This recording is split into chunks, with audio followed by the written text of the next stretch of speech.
Özellikle son bir yıldır Tarım ve Orman Bakanlığımız ithalatı kısıtlamaya gitti ve hemen hemen şu anda ithalat bitme noktasına geldi. Hayvan ve hayvansal ürünler anlamında epeyce bir azaldı. Hatta 2019 yılı Ekim ayından beri ithalat için izin de verilmiyor bakanlık tarafından.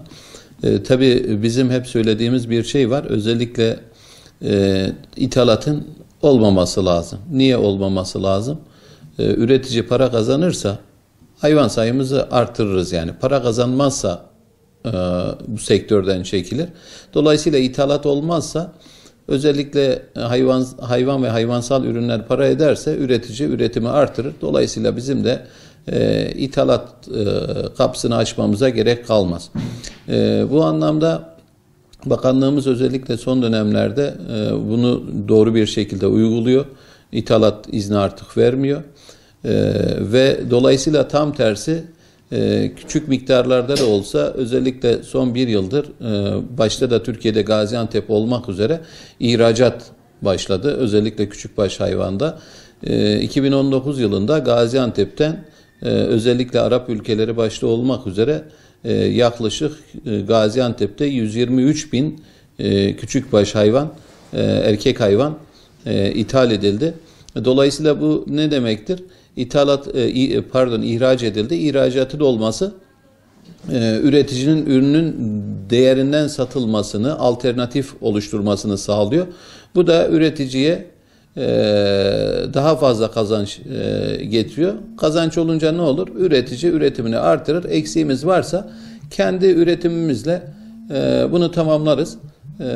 Dolayısıyla biz herhangi bir hayvan ve hayvansal ürün ithal etmek zorunda kalmayız. Biz üreticiler olarak, üretici birliği olarak çok doğru buluyoruz. Çünkü yani biz her ki fiyatlar yükseldi diye veyahut da birileri bastırdı diye biz ithalat kapısını açarsak, ki bugüne kadar hep yapılan yanlış oydu. 2009-2010'lu yıllarda hatta 2008-2009'lu yıllarda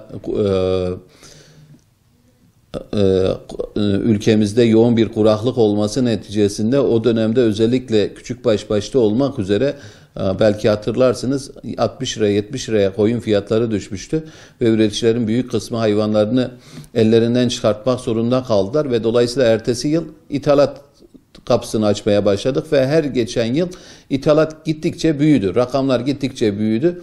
Ne oldu? Çözüm oldu mu? Olmadı. O yüzden bizim ülkemizdeki hayvan sayımızı artırmamız lazım. Bu anlamda bakanlık eksikler olsa da doğru uygulamalar yapıyor.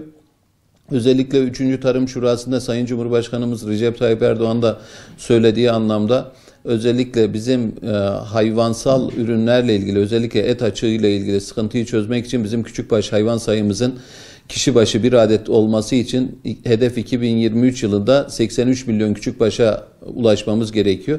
Ve şu anda biz de Gaziantep Birliği olarak tüm Türkiye'deki diğer birlikler olarak bu sayıya ulaşmak için uğraşıyoruz. Şu anda küçükbaş hayvan sayımız Türkiye genelinde 54 milyon civarı. İnşallah her yıl önümüzdeki 4 yıllık süreçte bu rakamı arttırarak 2023'te 83 milyona ulaşacağız. Dolayısıyla nedir? Biz kendi üreticimizi desteklemiş olacağız. Kendi üreticimizin ürününe sahip çıkmış olacağız. Üretici para kazanırsa üretimi de artırır. İthalata da gerek kalmaz. Bu anlamda bakanlık gerçekten özellikle ithalatı kapatmakla çok doğru uygulama yapıyor. İşte biraz önce de söyledim. Artık ufak rakamlar da olsa ihracat başladı. Özellikle bu Türkiye'de Gaziantep bu işin çok büyük kısmını sırtlanmış götürüyor. İnşallah bu önümüzdeki yıllarda bu rakamları biz daha da arttırırsak, özellikle üretici para kazanırsa biz hiçbir zaman ithalatla uğraşmamış oluruz. Sonuçta siz ithalatla bir sorunu çözmeye çalıştığınız zaman buradaki üretici mağdur oluyor. Üretici mağdur olunca ne yapıyor? Dolayısıyla üretmekten vazgeçiyor, üretimi kesiyor. Ne oluyor? Bu sefer hem üretimimiz azalıyor hem de o üretimden çıkan insanlar işsiz kalıyor. Dolayısıyla şehre göç etmek zorunda kalıyor. Köyler boşalıyor. Yani ithalatın böyle çok sıkıntılı bir süreci var. O yüzden bizim buradaki üreticinin sorunlarını çözerek, gerekli desteklemeleri yaparak üretimi arttırmamız lazım. Yoksa ithalatla hiçbir şey bugüne kadar çözülmedi. Bundan sonra da çözülmez zaten. Bu gerçekten bizi yaralayan bir konu.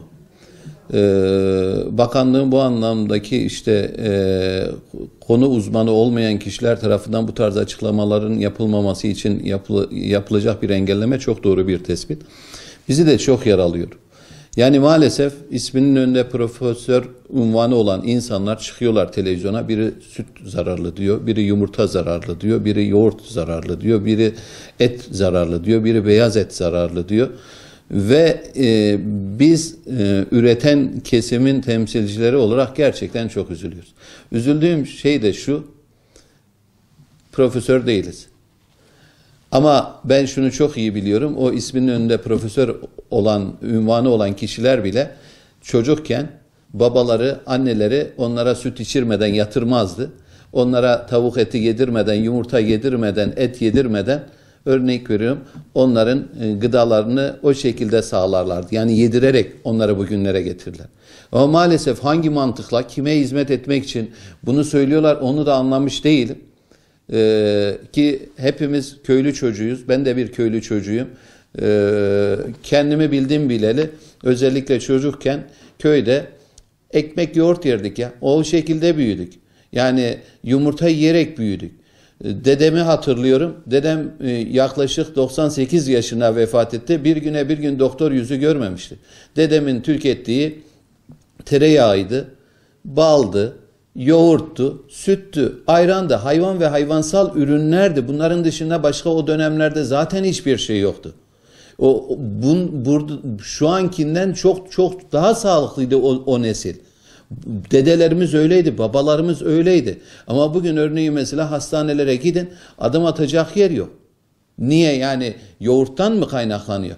Yumurtadan mı kaynaklanıyor? O profesörlerin gıdaya katılan kimyasal ürünlerle mücadele etmesi gerekirken, tamam mı? Yoğurt zararlı diyenler var maalesef, süt zararlı diyenler var, yumurta zararlı diyenler var. Yani gerçekten ben onların isminin önünde, bu açıklamaları yapan insanların isminin önünde profesör unvanının olmasına üzülüyorum ya. Büyürken onlar bu gıdaları tüketerek büyüdüler. Yani o yüzden bilmiyorum ama hangi akla ve kime hizmet etmeye çalıştıklarını anlayamıyorum, anlam da veremiyorum. Bizim sağlıklı bir nesil yetiştirebilmemiz için dedelerimizden, babalarımızdan öğrendiğimiz tek şey var. Doğal ve sağlıklı tarımsal ve hayvansal ürünleri tüketmemiz gerekiyor. İçinde hiçbir kimyasal ürün, katkı olmayan ürünleri, inancınız olsun, Allah'ın izniyle hiçbir hastalığa da dolayısıyla kolay kolay yakalanmayız, maruz kalmayız. Çünkü en iyisini biliyoruz. Dedelerimizden, büyüklerimizden biliyoruz. Yani şimdi maalesef işte çıkıyorlar biri televizyona reyting yapmak için mi veyahut da farklı maksatlarla mı, yok şu zararlı, yok bu zararlı deyip bu tarz açıklamalar yapıyorlar. Bu anlamda özellikle bakanlığın konu uzmanı olmayan kişilerin bu tarz yapacağı açıklamaların önüne engel olabilmek için artık bir yasa mı, bir kanun mu, ne yapacaklarsa bu önemli bir adım. Bizim özellikle halkımız da bu tarz insanlara çok da itibar etmiyor. Çünkü niye?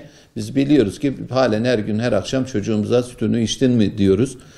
Yoğurdunu yedirmeye çalışıyoruz. İşte bir restoranta veyahut da evimizde kola içmektense ayran içmeyi tercih ediyoruz. Doğrusu bu. Çünkü tamamı sağlıklı tarımsal ve hayvansal ürünler. Bugüne kadar böyle oldu. Allah'ın izniyle inşallah bundan sonra da tarımsal ve hayvansal ürünleri bu anlamda gerçekten ihtiyacımız olan ve sağlıklı ürünleri her daim tüketmeye de devam edeceğiz.